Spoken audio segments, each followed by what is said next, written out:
한 주간 잘 지내셨습니까? 예, 이 시간에는 일부러 잊으려 함 이런 제목으로 말씀을 이제 살펴볼 텐데요. 베드로후서 중점적으로 우리가 베드로후서에서 알아야 되는 거 이제 몇 가지 있죠. 뭐예요? 첫 번째, 베드로후서에서 제일 중요한 단어 하나를 뽑으라. 알미다. 알아가는 거예요. 그런데 지식적으로만 알아가는 게 아니라 전인적인 삶을 통해서 전체적으로 포괄적으로 이 통전적으로 그리스도를 알아가는 거, 이게 굉장히 중요하다. 이게 첫 번째. 두 번째는 이거와 상반된 이 알에서 벗어난 모든 것은 다 어디로 간다? 행음. 음란이, 그게 음란이고 행음이고 정욕이다. 베드로후서에서는 그러니까 정욕, 음란, 행음의 정의가 이 길에서 어긋난 모든 것이라고 이야기해요. 굉장히 포괄적이죠. 그 다음에 세 번째는요. 다시. 네. 글을 보면 글의 쓰임은 이게 두 번째고, 세 번째 예정적인 그 의미를 담고 있어요. 예정적이다라고 하면 어떤 미래에 되어질 것에 굉장히 많이 포커스가 맞춰져 있어. 그런데 이게 실제라면 그 그림자는 또 이 예정에 대한 그림자가 나타나는데 그 그림자는 자유의지로 나타난다. 그래서 문맥을 보면 문맥은 예정에 대한 이야기로 쓴 것 같지만 그 안에 숨은 뜻 가운데서는 그렇기 때문에 네가 지금 현재에서 어떻게 해야 되겠냐? 현재 네가 열심을 다해서 네가 뭔가를 해 나가야 돼 라는 메시지도 함께 포함이 되는 거예요. 그래서 예정에 초점을 맞췄다면 예정에 초점을 맞출수록 자유의지가 약해진다, 이게 아니라 예정에 초점을 맞춘 만큼 내 안에 자유의지도 굉장히 중요하다라는 걸 이제 동시적으로 다루어줘요. 굉장히 하여튼 신비합니다, 좀. 그 다음에 또 있나요? 하나 더 있죠. 네 번째 특징이 뭘까요? 베드로후서가 이제 글이 진행이 될수록 어디에서 어디로 진행이 된다고 그랬어요. 오른쪽에서는 좀 왼쪽에서 오른쪽으로. 그래서 갈수록 이제 처음에는 이쪽 부류의 사람을 이야기했다면 그 다음엔 이쪽 부류, 그 다음에 이제 3장으로 넘어서서는 이제 이쪽을 중점적으로 다룬다. 점점 반대 개념의 사람을 먼저 다루고 행음하는 자들, 뭐 이런 자들, 그리고 모호하게 껴있는 자들, 그리고 3장에 가서는 이쪽을 더 많이 다루게 된다. 갈수록. 그런 얘기를 했어요. 자, 그러면요. 말씀해 보세요. 먼저 이것을 알지니 3절 말세에 조롱하는 자들이 와서 자기의 정욕을 따라 행하며 조롱하여 라고 했죠. 그러면 그냥 이 문맥을 쭉 살펴보면 3절, 4절, 5절을 보면 조롱하는 자들이 온다. 자기의 정욕을 따라 행하며 조롱하며. 그러면 어디에 해당되는 말씀 같아요? 이쪽 같죠? 예. 전혀 이쪽 같지 않죠. 근데 여기에 있는 자들이 아니라 지금 요 말씀을 잘 살펴보면 제가 이제 그 이유를, 근거를 제대로 돼서 이유를 말씀을 해 드릴 텐데, 요 길을 가다가 이 길을 제대로 안 가고 이렇게 돌아서는 자들. 분명히 말씀으로 길을 가는 것을 아는데도 불구하고 이 길을 온전히 가지 못하고 되돌아가는 사람들.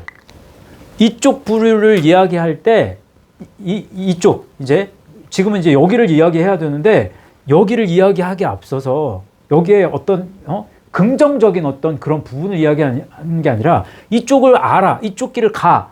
그런데 제대로 가지 않아서 이렇게 돌아서는 사람들을 이야기하는데, 그런 사람들을 대표적으로 뭐라고 얘기하냐면 오늘 말씀에서는 조롱하는 자.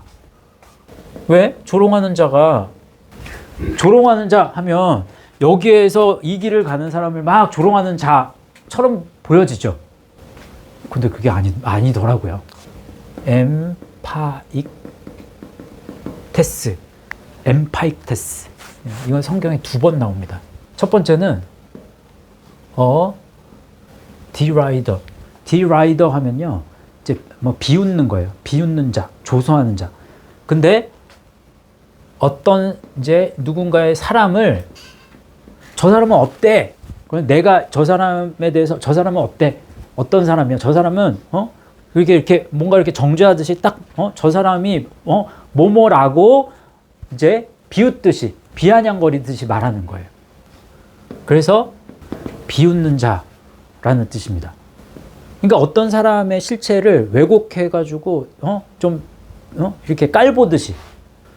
두 번째는 mocker. 이것도 조롱하는 거예요. 조롱하는 거긴.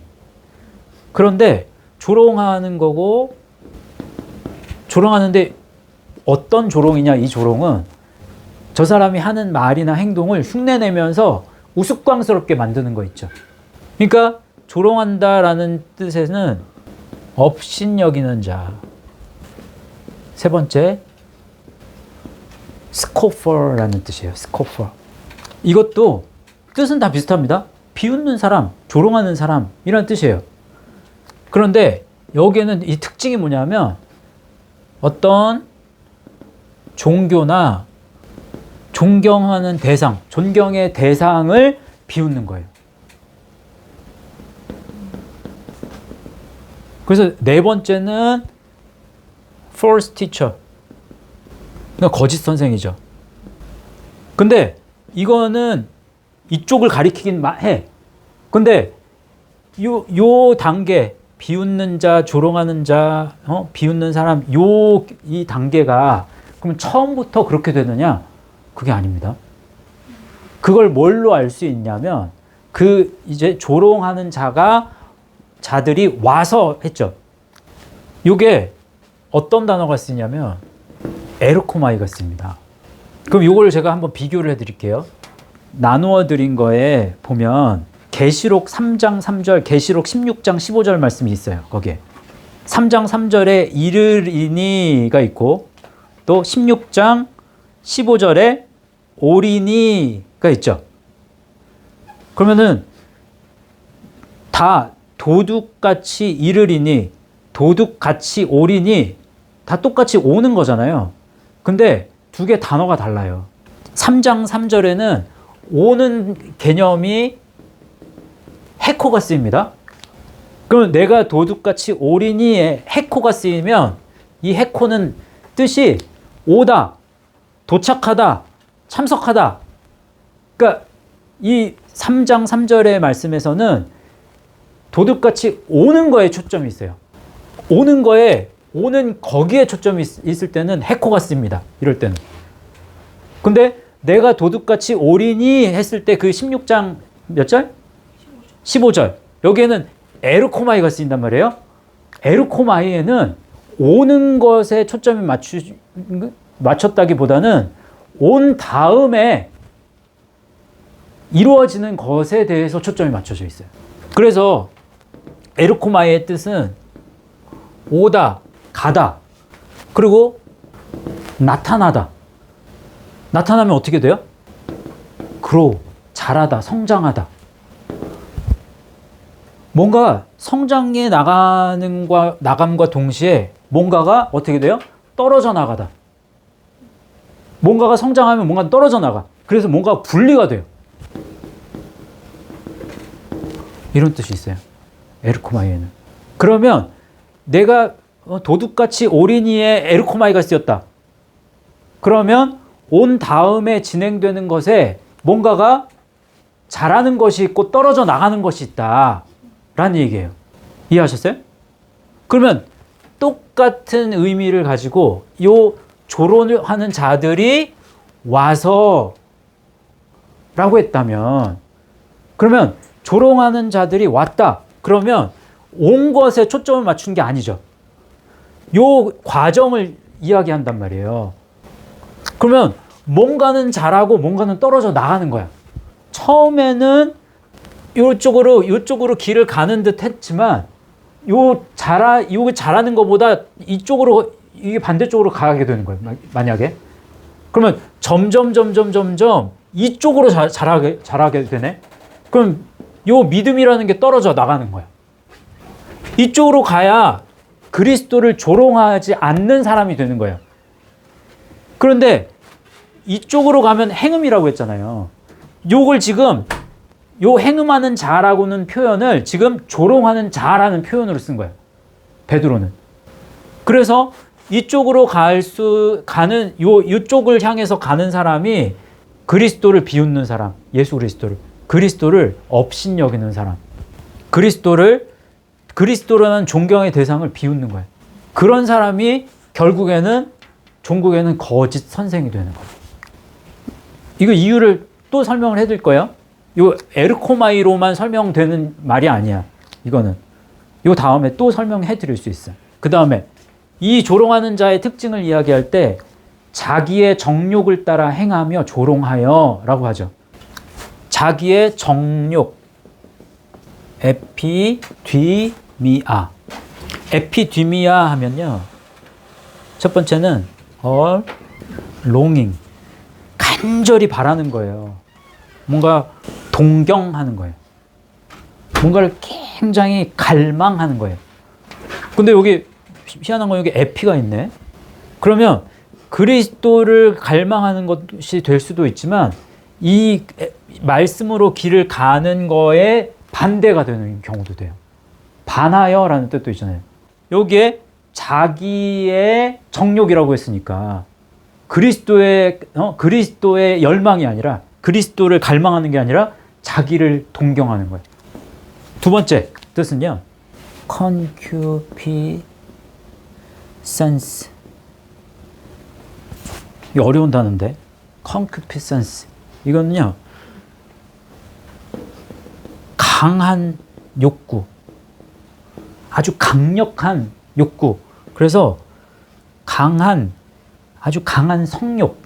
다시 말하면 현세욕, 이런 걸 뜻해요. 세 번째, desire, 갈망.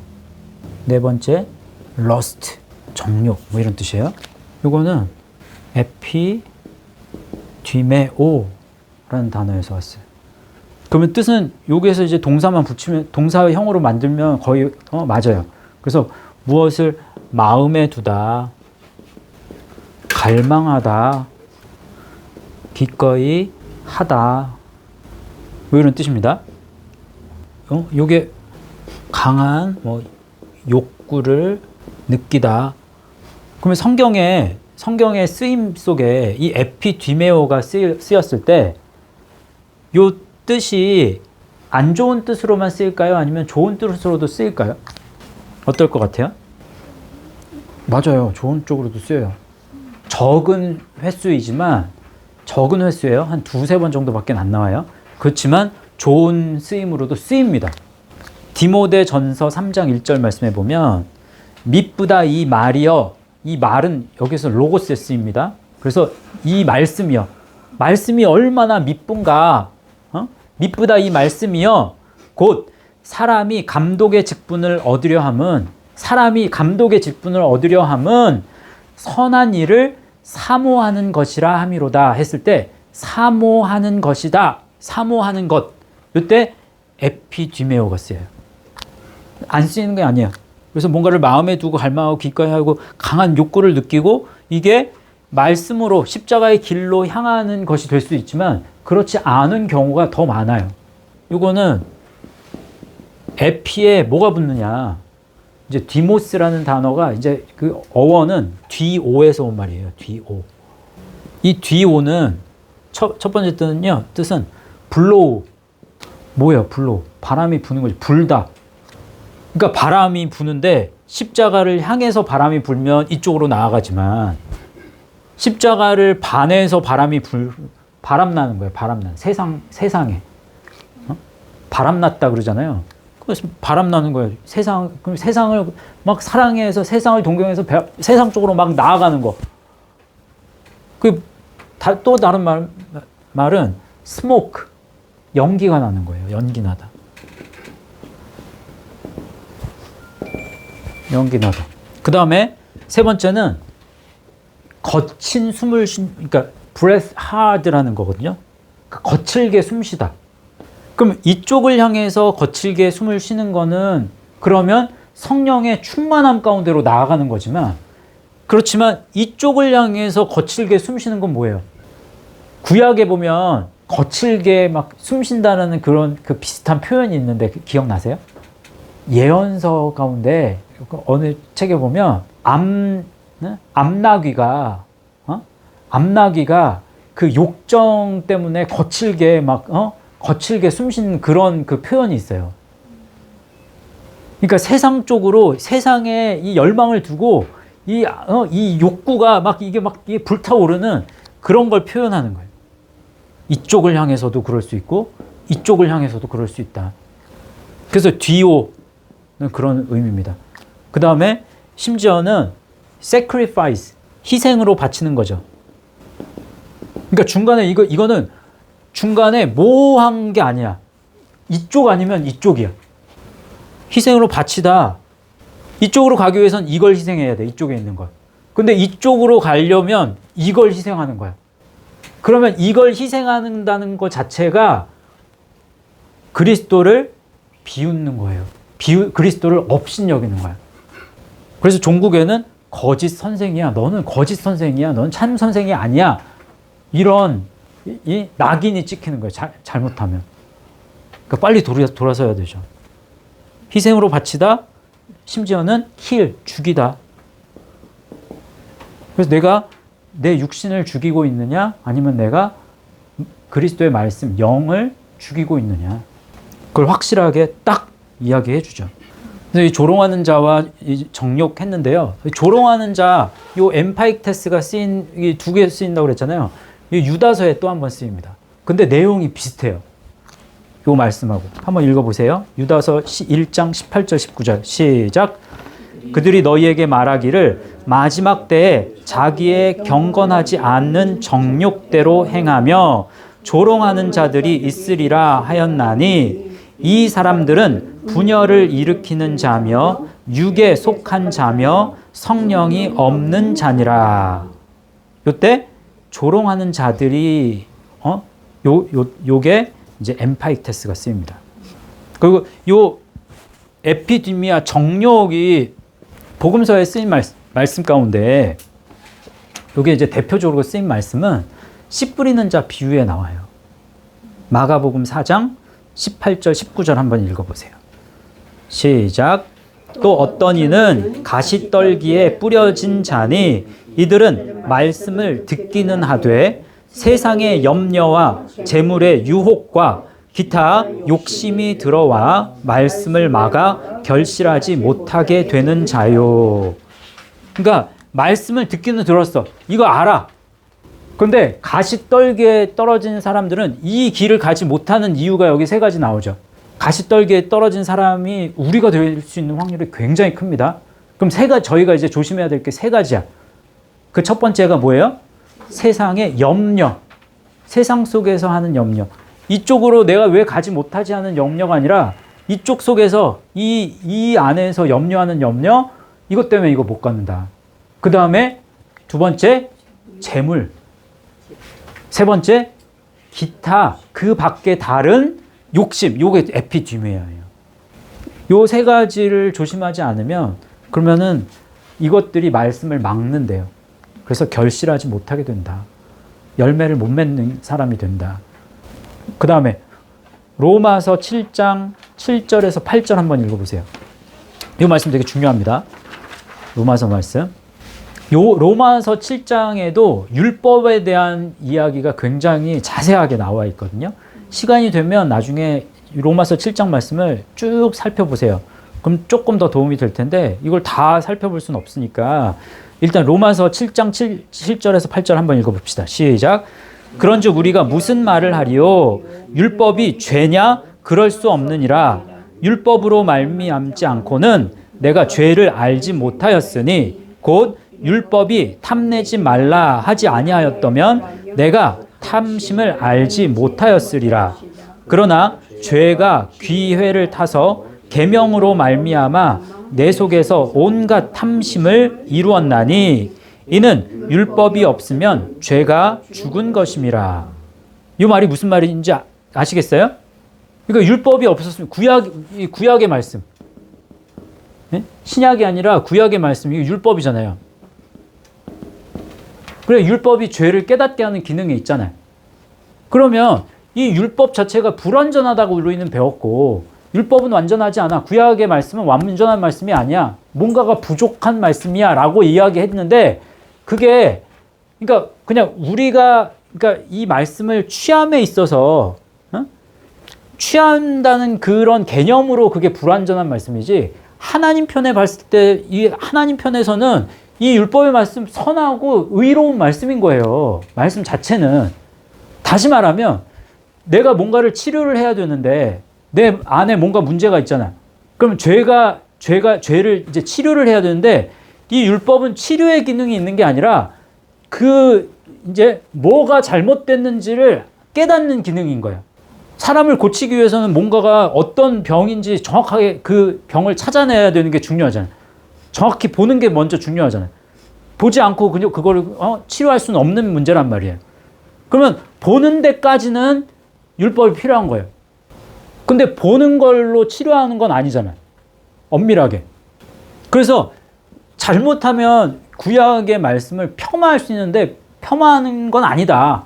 폄하할 수 있는 그런 건 아니다. 라고 지금 반증하는 거예요. 역설적으로 지금. 그래서 이제 그 다음에 12절부터 13절 말씀 한번 읽어보세요. 이로 보건대 율법은 거룩하고 계명도 거룩하고 의로우며 선하도다. 그렇게 얘기하죠. 왜? 이 율법이 아니고서는 죄가 드러나지 않아. 그래서 죄가 그냥 죽은 것처럼 그냥 조용히 있다는 얘기인데, 죄가 여기 지금 8절 말씀에 율법이 없으면 죄가 죽은 것임이라, 이게 뭐냐면 그냥 발견하지 못하니까 죄를 발견할 수가 없는 거예요. 그럼 죄가 죽은 것 같이 그냥 죄가 뭔가 작용을 안 하네? 이게 아니라 죄가 막 이 안에서 역동적으로 일어나는 걸 발견을 못 하는 거야, 그냥. 근데 율법이 있기 때문에 율법의 눈으로 봤을 때 죄가 살아있다라는 걸 그제서야 느낀다는 거예요. 그래서 율법의 기능은 좋은 기능이지. 그래서 그렇기 때문에 이로 보건대 율법은 거룩하고 계명도 거룩하고 의로움이 선하도다, 이렇게 말씀한 거야. 그래서 그런즉 선한 것이 내게 사망이 되었느냐? 그럴 수 없느니라. 오직 죄가 죄로 드러나기 위하여 선한 그것으로 말미암아 나를 죽게 만들었으니, 이는 계명으로 말미암아 죄로 심히 죄되게 하려 함이라. 그렇기 때문에 이 율법을 내가 알면 알수록 내가 죄인이라는 걸 너무너무 깨닫는 거예요. 그러니까 내가 이 죄를 어떻게 하지? 이 죄의 문제를 어떻게 이걸 다스리고 이걸 어떻게 없애지? 그것을 아는 사람만이, 절실하게 아는 사람만이 누구를 찾는다? 예수 그리스도를 찾는다. 굉장히 역설적인 거예요. 그래서 7장 제일 마지막에 보면 이 사망이 쏘는 게 죄고, 내가 그래서 이 오호라 나는 공고한 자로다. 이 사망의 그늘에서 누가 나를 건져내랴. 그러다가 8장으로 딱 넘어가면서 그러면서 생명의 성령의 법에 대한 게 나오는 거예요. 요때 욕심, 탐심, 온갖 탐심을 이루었다. 그래, 온갖 탐심을 이뤘다. 이게 에피디미아, 요때가 쓰이는 거예요. 3절 말씀은 됐고, 이제 4절 말씀 보세요. 4절하고 5절이 굉장히 이해하기가 어렵습니다. 보시면 이르되 주께서 강림하신다는 약속이 어디 있냐. 근데 여기서 이제 이 강림하는 거, 예수님의 강림, 이게 초림이냐 재림이냐, 이걸 일단 알아야 돼. 요 강림, 주께서 강림하신다, 요게 초림이다, 이게 재림이다. 재림인 것 같아요? 그건 이제 문맥에 관련된 거예요. 그거는. 그러니까 재림이, 그러면 초림이다. 집사님은 재림이다. 장로님. 재림이라고 하는데. 재림이다. 권사님은 뭐다. 그러면은 이제 요걸 재림인지 초림인지 살펴보기 전에 성경에 재림이라는 단어가 나올까요, 안 나올까요? 그것부터 일단은 확인을 해야 되잖아. 그죠? 성경에 재림이라는 단어는 안 나와요. 어? 아니 이게 틀렸다는 이 강림이라는 게 이제 재림을 가리키는 건데 성경에 이제 재림이라는 단어는 안 나온다는 거야. 요 강림이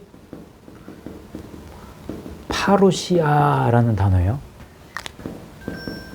파라의 에임이 있다, 되다, 존재하다. 이 에임이거든요. 곁에 있다 이런 뜻이에요. 그냥 말 그대로 풀면. 그래서 파루시아 하면요, being near, 가까이 있다, 가까이 있는 것. 그냥 재밌는, 그냥 요거 하면서 제가 애들한테도 그냥 재밌는 얘기로 한번 해줬는데, 그냥 곁에 있는 것. 근데 하나님은 곁에 딱 둔 그 존재 중에 가장 중요한 존재가 그리스도이기 때문에 네 곁에 있는 존재라는 표현으로 지금 강림이라는 단어를 쓴 거예요. 근데 그게 말 그대로 하면 곁에 있는 것. 근데 곁에 있는 것이라는 의미를 가지고 있는 영어 단어 중에 어떤 단어가 이런 의미를 가지고 있는 단어인 줄 아세요? 곁에 있다. 그래서 그것도 파라라는 단어가 들어가요. 파라라는 요게 들어가. 그래서 옆에서 살아. 옆에 있어. 그게 기생충이라는 단어, parasite. 그게 의미가 똑같아요, 사실. parasite. para라고 하잖아요, 옆에. 사이트라고 그러잖아요. 무슨 사이트? 그리스도가 옆에 있지 않는다면 그 외에 많은 다른 모든 내 곁에 있는 것은 다 어떻게 보면 기생충 같은 거야. 아무튼 being near라는 뜻이 있고, 두 번째 뜻은 coming, 오는 거예요. 세 번째 뜻 advent.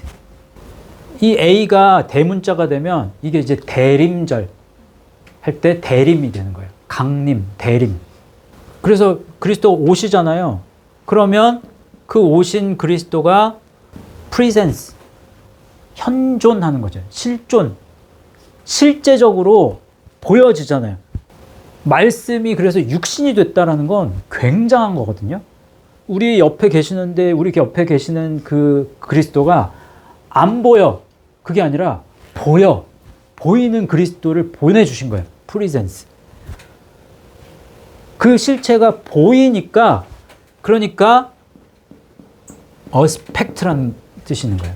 모습이 실제로 나타나는 거예요. 이게 외관이라는 뜻이에요. 외관. 모습, 모양. 그러니까 관점이 생기는 거죠.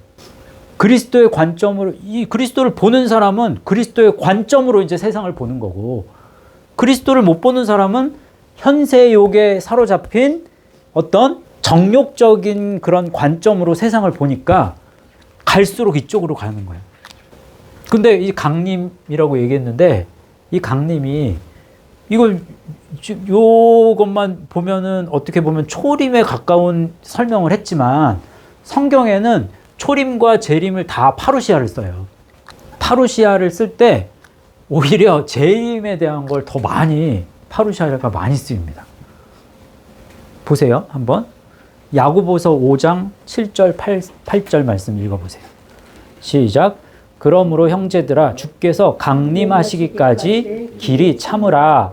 보라, 농부가 땅에서 나는 귀한 열매를 바라고 길이 참아 이른 비와 늦은 비를 기다리나니, 너희도 길이 참고 마음을 굳건하게 하라. 주의 강림이 가까우니라. 주의 재림이 가까우니라 얘기 안 했어요. 주의 강림이라고 얘기했다고. 그래서 처음 오시는 그 강림도 파루시아지만, 오히려 성경의, 신약 성경에서 파루시아가 쓰이는 건 재림이 더 많아요. 복음서에서도 마찬가지입니다. 마태복음 24장은 종말장이라고 그래요. 종말에 관련된 말씀이 굉장히 많이 나와서 종말장이라고 이야기하는데, 여기에 파루시아가 굉장히 많이 씁니다. 마태복음 24장 3절 말씀 읽어보세요. 시작. 예수께서 감람산 위에 앉으셨을 때에 제자들이 조용히 와서 이르되, 우리에게 이르소서 어느 때에 이런 일이 있겠사오며 또 주의 임하심과 세상 끝에는 무슨 징조가 있사오리이까. 이때 주의 임하심, 파루시아. 주님이 파루시아하는 것, 주의 강림. 또 마태복음 24장 27절 말씀 읽어보세요. 시작. 번개가 동편에서 나서 서편까지 번쩍임같이 인자의 임함도 그러하리라. 인자의 강림, 임함, 파루시아도 그러하리라. 그럼 이게 번개가 동편에서 나서 서편까지 번쩍임같이 이게 무슨 의미일까요? 그러면 어떤 의미다? 이거는 또 빠르다. 동쪽에서 번쩍이었는데 그게 서편에서 또 보여. 그러면 빠르게 모두에게 또 동시에 또 하나 중요한 거. 빛이 언제 오는지 알아요? 몰라요? 몰라요. 부지 중에 느닷없이. 그러니까 항상 준비하고 있어야 된다는 거야. 언제 올지 몰라. 근데 그때가 가까운 건 알아. 그게 말세라는 의미에 그게 다 담겨 있는 거예요. 사실. 그리고 마태복음 24장 37절 읽어보세요. 시작. 노아의 때와 같이 인자의 임함도 그러하리라. 그러면 노아의 때와 같이, 그러면 이 노아의 때와 같이가 주는 건 뭐예요? 노아 홍수 때. 그러니까 그게 주는 의미가 뭐야? 네? 그것도 예고 없이. 또 소멸? 무슨 소멸? 완전한 소멸. 맞아요. 또 완전한 심판. 그 다음에 또 하나. 또 하나 중요한 거 있잖아요. 그렇죠. 너무나 적은 수만. 몇 명만 구원받았어요. 그 많은 수 중에서. 네? 8명만. 또 마태복음 24장 39절 말씀 읽어보세요. 홍수가 나서 그들을 다 멸하기까지 깨닫지 못하였으니 인자의 임함도 이와 같으리라. 홍수가 나서 그들을 다 멸하기까지 깨닫지 못했대요. 못 깨닫는다는 거예요. 못 깨닫는다는 거예요. 지금도. 근데 자, 이게 강림이라는 뜻인데, 그러면 주께서 강림하신다. 재림을 이야기해요. 주께서 강림하신다는, 지금 이게 또 하나 이제 알 수 있는 건 지금 3절 말씀에 먼저 이것을 알지니 말세에라고 했잖아요. 말세의 강림이니까 예수님의 재림이겠죠. 이거는 입증이 됐어요. 그러면 주의 강림하신다는, 주께서 강림하신다는 약속, 에판겔리아라는 말이거든요. 많이 들었죠? 에판겔리아, 약속. 근데 에판겔리아는요, 이제 promise, 약속이라는 말이 없진 않습니다. 있어요. 근데 약속이라는 뜻도 있지만 announcement, 뭐예요? announcement, 알림, 예고. 그러니까 주께서 강림하신다는 예고가 어디 있어? 이렇게 얘기하는 거예요. 메시지, 소식, 이런 뜻이에요. 조상들이 잔 후로부터 만물이 처음 창조될 때와 같이 그냥 있다 하니 라고 한 거예요. 근데 여기 잘 보세요. 우리가 이게 베드로후서의 특징을 이야기할 때 첫 번째가 뭐라고 그랬어요? 알미라고 그랬죠. 근데 이 알은 어떤 암? 전인적인 알미죠. 그죠? 그러면 지식적인 알미 아니에요. 그러면 주께서 그렇게 말씀하신 그런 말씀이 그런 게 어디 있어? 라고 했다면 이건 그냥 말만이 아니야. 세상 사람들이 지금 그리스도를 믿는다고 하는데 이걸 이렇게 가는 게 아니야. 그 알을 통해서. 머리로는 믿는다고 해도 자꾸만 이쪽으로 이렇게 질질 끌려가. 근데 이렇게 가면서, 그러니까 내가 몸으로 내가 지금 이 길을 안 가잖아요. 우리가 알면서도 지금 이렇게 가고 있잖아. 어떻게 보면. 우리들조차도. 왜? 말씀으로 뭔가를 행하는 것보다 이쪽에서 세상의 어떤 현세욕이나 물질이나 아니면 세상 염려에 빠져가지고 지난주도 그렇게 살았어.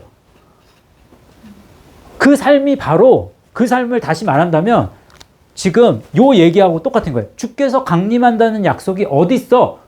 라고 우리가 그렇게 부르짖으면서 사는 거야, 삶이. 이해하셨어요? 왜? 주님의 재림이 실질적으로 보여지지 않은 거예요, 우리가. 그게 실질적으로 보여졌다라면, 그러면 이걸 제일 중요하게 여기서 이렇게 열심히 가겠죠. 근데 우리가 열심히 안 갔단 말이에요. 제 얘기를 하는 거죠, 어떻게 보면. 열심히 안 가. 이 길을 알면서도 머리로는 이게 올 거고 이게 아는데도 몸이 이게 따라주질 않아. 내 삶 속에서. 그거는 뭐야? 내 마음 밑바닥에서는 주께서 강림하신다는 약속이 그런 예고가 없잖아. 나타나지 않잖아. 지금 그냥 똑같은 세상이 그냥 반복돼서 나타나는 거, 그 속에서 우리가 그냥 거기에 함몰돼서 살아가는 거잖아. 그게 중요하잖아. 이렇게 지금 몸으로는 그렇게 표현하고 있는 거야. 그 말씀을 지금 이렇게 적은 거예요. 이르되 주께서 강림하신다는 약속, 예고가 없잖아. 그러니까 내가 지금 이쪽에서 지금 머물러서 살아가고 있는 거야. 그걸 얘기하는 거예요. 조상들이 잔 후로부터 만물이 처음 창조될 때와 같이 그냥 있다. 심판에 대한 이 경각심을 잃어버리고 살아가는 그냥 그 모습이야. 그게 예수 그리스도를 조롱하는 거예요. 또 다르게 하나가 더 이제 또 하나의 의미를 이제 5절 말씀으로 다시 한번 이걸 얘기하는 거예요. 조롱하는 자들은 어떤 자들이냐? 이런 자들이야. 하면서 또 얘기를 하는데, 자 보세요. 이는 하늘이 옛적부터 있는 것과 땅이 물에서 와서 물로 성립된 것도 하나님의 말씀으로 된 것을 그들이 일부러 잊으려 함이로. 그건 뒷부분은 나중에 이제 해석을 해드리고, 일단 여기서 이제 중요한 거는 하늘이 옛적부터 있는 것. 그 다음에 이게 이제 제가 이거 시간이 되게 많이, 이거 이해하는데 시간이 되게 많이 걸렸는데, 땅이 물에서 와서 물로 성립됐다. 이게 뜻하는 게 뭘까요? 물에서 와서 물로 성립됐다. 이게 뜻하는 게 뭘까요? 조금 전에 초림이 있고 재림이 있었잖아요. 강림에 대한 파루시아도.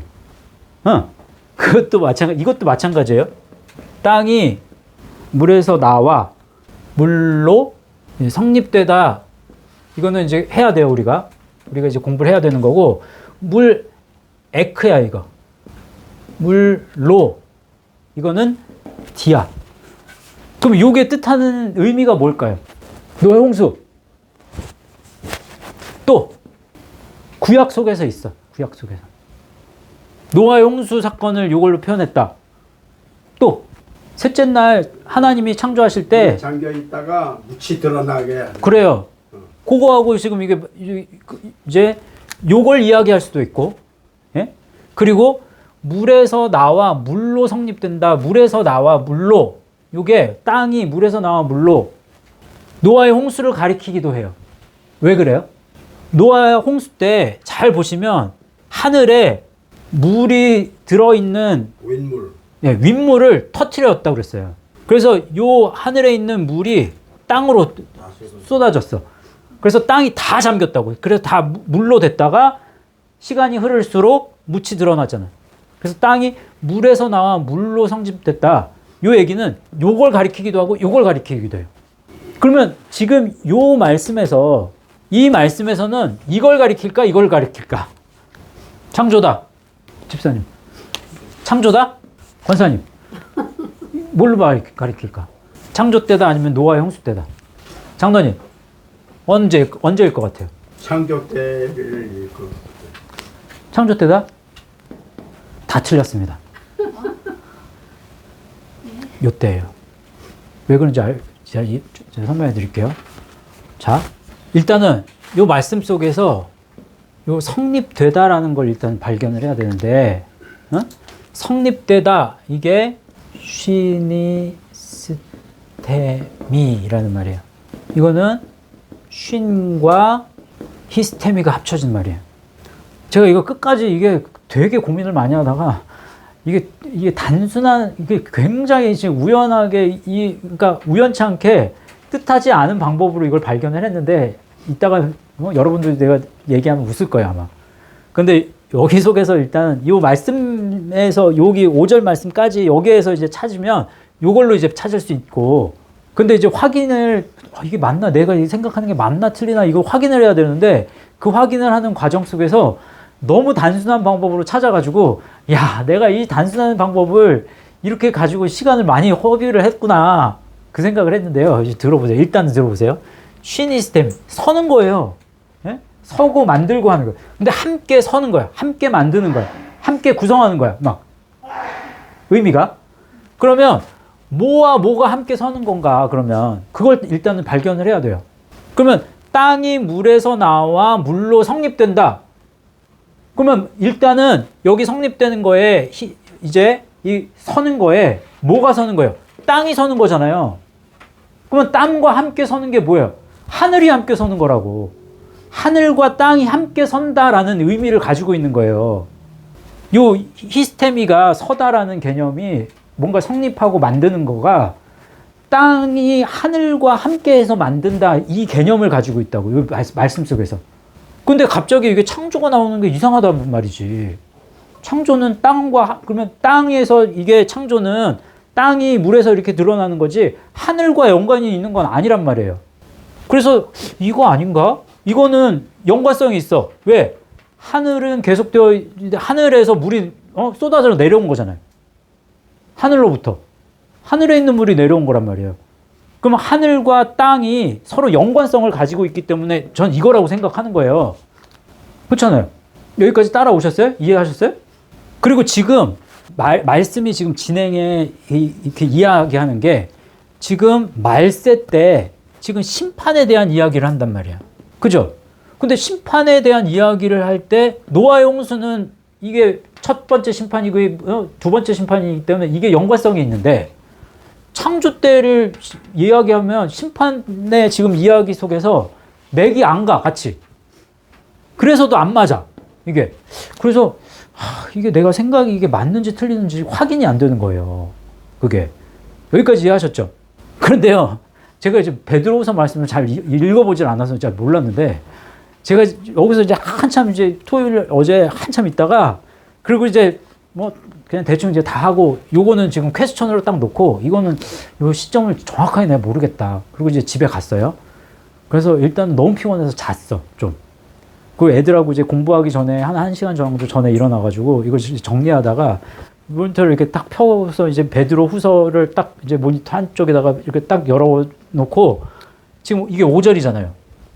여러분 6절 말씀 한번 펴보세요. 성경에. 거기 답이 나와 있어요. 6절 말씀에. 이게 해결이 됐어. 저 우연치 않게 6절을 딱 읽었는데 6절 말씀 한번 보세요. 자, 한번 읽어봅시다. 찾으셨어요? 시작. 이로 말미암아 그때 세상은 물이 넘침으로 멸망하였으되. 어느 때예요? 이것 때네. 나 몰랐어. 근데 6절 말씀에 너무 친절하게 물이 넘침으로 멸망하였으되 라고 되어 있잖아. 너무 신기하죠? 그러면 노아의 홍수 때예요, 이거는. 내 심증이 확인이 됐잖아. 그러면 요 쉬니스테미가 하늘과 땅을 비교한 게 맞다는 얘기고. 이해하셨죠? 여기까지. 그러면 이제 요 뒤에 말씀을 이해해야 된다고. 그러면 이는 하늘이 옛적부터 있는 것과 땅이 물에서 나와 물로 성립된 것. 이게 이제 첫 번째 심판을 이야기해요. 근데 첫 번째 심판과 지금 두 번째 심판이 유사하다라는 걸 지금 베드로는 강조하고 싶은 거야. 조롱하는 자들의 그런 그 행태가, 이 조롱하는 자들이 첫 번째 심판 때 사람들하고 비슷해. 행태가. 그러면 그게 뭐냐? 물에서 나와서 물로 이제 성립된 것, 이게 하나님의 말씀으로 된 것을 그들이 일부러 잊으려 함이로다 라고 했잖아요. 일부러 잊었다? 일부러 잊었다라는 게 그럼 뭘 의미하느냐? 이게 중요하겠죠. 잊었다. 일부러. 우리가 다 아는 단어가 나와요. 일부러, 이게 쓴 여기에 쓰인 단어가 델로. 델로 어디서 왔어요? 델로가 발전하면 델레마. 델레마가 진짜 델로에서 온 거고, 델로가 어디서? 아이로가 뭐로? 우리 애들도 데오라고 그러더라고 자꾸. 하이레오마이. 십자가의 이 항해를 하는 것, 십자가로 길을 가는 것, 십자가의 길을 가는 이 속에서 그래서 예정과 자유의지의 뜻이 여기 다 담겨 있다고 그랬잖아요. 그래서 예정과 자유의지를 저희는 이 십자가의 길에서 다 여기서 설명을 했어. 그죠? 십자가의 길을 가는 이 삶이 예정과 자유의지가 하나로 묶여지는 삶이다. 그래서 예정과 자유의지가 다 동시에 이루어졌을 때 그것이 바로 하나님이 기뻐하시는 삶이에요. 그래서 기뻐하다, 뭐뭐 할 의향이 있다, 또 선택하다, 희망하다, 결정하다, 뜻을 정하다, 뭐 이런 거예요. 그럼 잘 보세요. 순서를 한번 정해 봅시다. 의향이 있어. 그 속에서 그것을 하는 것을 즐거워해, 즐기다. 의향이 있다, 희망하다. 또 위에 있겠죠. 희망하고 의향이 있어서 그러면 여기가 이제 선택하는 거, 선택하다. 선택하다. 선택해서 이제 즐기다. 이 선택도 있고 결정도 있겠네요. 결정하다, 선택하다. 그래서 뜻을 정하다. 이게 이렇게 우리가 이제 한번 해봤어요. 델로. 요거가 델로야. 이즘. 요게 란다노예요. 란다노. 란다노 우리 어디 뭐 공부할 때 했어요? 란다노. 뭐 공부할 때 했어요? 진리, 참, 진실. 이거 할 때 했어요. 알레데이아. 왜? 알레데이아는 아와 란다노가 붙은 거란 말이에요. 그 란다노가 여기에 지금 란다노예요. 아가 없어. 란다노 뜻이 뭔데요? 첫 번째, hide, 숨기다. be ignorant of, 무지하다, 모르다. 세 번째, unawares예요. unawares. 이게 부지중에 자기도 모르게. 그러니까 내 몸이 가는 대로 그냥 내 몸이 가는 대로 그냥 선택을 하는 거야. 어떻게 보면. 그러니까 준비하기 싫어하는 거야. 뭔가 배우기 싫어하는 거야. 그러니까 느낌으로 선택한다는 거예요. 이 부지중에 어떤 의미는. 그 다음에 세 번째, to escape notice라는 뜻이에요. notice 그러면은 뭐 경고, 알림, 뭐 예고 이런 뜻이잖아요. escape 그러면 도망하는 거야. 그러니까 경고를 무시하는 거야. 경고를 피하다. 예고를 피하다. 피하는 거니까 무시하는 거죠. 이 예고는 지금 이전에 에판겔리오 예고하는 거 나왔잖아요. 그러면 주께서 강림하신다는 예고. 너 이제 심판날이 얼마 남지 않았어 라고 하는 그 예고를 무시하는 거예요. 이걸 숨기고 모르고 부지중에 요게 지금 델로, 란다노 이렇게 붙으면 생각 속에서가 아니라 몸이 이렇게 반응한다는 거예요. 몸이. 전인적인 우리의 통전적인 이 육신이 지금 상관없어. 첫 번째 심판 때 지금 그랬다고요. 사람들이. 일부러 잊었다라는 건 그러면 모르기로 그냥 모르는 걸 희망한 거야. 모르기로 결정했어. 알려고 하지 않아. 몸이. 들으려고 하지 않아. 준비하지 하려고 하지 않아. 왜? 이게 너무 즐겁거든. 이건 안 즐거워. 이건 고달파. 싫어. 그러니까 몸이 그게 싫은 거야. 이게. 근데 내 몸이 이걸 하면 막 즐거워. 우리도 그러잖아요. 난 묵상하려고 앉아가지고 그 무슨 유튜브 그런 거 보면 너무 재밌는 거야. 막 보다 보면 뭐 1시간이고 막 30분, 1시간이 금방 가. 재밌어. 시간 막 가. 근데 내가 묵상하려고 앉았는데 왜 딴짓을 하지? 하려고 이제 집중해서 하려고 그러면 그다음부터 막 잠이 와. 왜? 내 몸이 싫은 거야. 말씀을 받아들이는 게. 근데 두 번째 심판 때도 똑같다는 얘기예요. 첫 번째 심판 때 이랬어, 사람들이. 그랬어.